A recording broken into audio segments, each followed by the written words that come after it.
জামাতকে যে অভিযোগ করছে আমি শুরুতেই বলে দিয়েছি, জামাত কিন্তু স্মার্ট চোর। জামাত ওই টেম্পো স্ট্যান্ডে যাওয়া লোক না। ওরা প্রশাসন দখল করছে, ওরা এই বিশ্ববিদ্যালয় দখল করেছে, ওরা ব্যাংক লুট করছে। আপনি ওই যে আপা যে বললো ব্যাংকে গিয়েছে, ব্যাংক ধরছে। তারা ছোটোখাটোগুলো যাচ্ছে না, লুট করছে বলবো না, ব্যাংক তারা দখল নিয়েছে। তো তারা তাদের মতো করে রাজনীতি করবে, তারা রাজনীতি। এখন আমি কেন, আমি যদি আওয়ামী লীগ হই, আমি কেন আপনাকে ভোটটা দেব? জামাত কেন, আমি কোথায় দিই সেটা বিষয় না, আমি আপনাকে কেন দেব? আমার ভোটটা যেখানে দিই, আপনাকে দেওয়ার মতো আপনি কি রেখেছেন? আপনি কি স্বাধীনতাকে ধারণ করেন? জামাত তো চিহ্নিত স্বাধীনতা বিরোধী।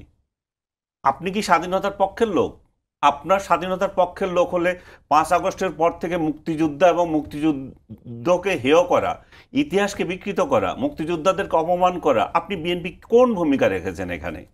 আপনি তো বরং আরো উস্কিয়ে দিয়েছেন। আপনি জামাত যেটা বলেন না সেটা আপনি প্রকাশ্য বলছেন। আপনি 32 নম্বর ভাঙা নিয়ে নাচানাচি করছেন, 32 নম্বর দখল নিচ্ছেন আপনি।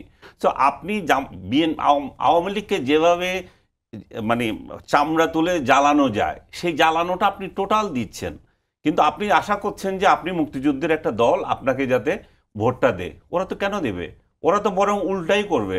ওরা বললো যে হয় আমি মুক্তিযুদ্ধ থাকবো, নয় রাজাকার থাকবে, দুই দল থাকবে, মাঝখানে কিছু থাকবে না।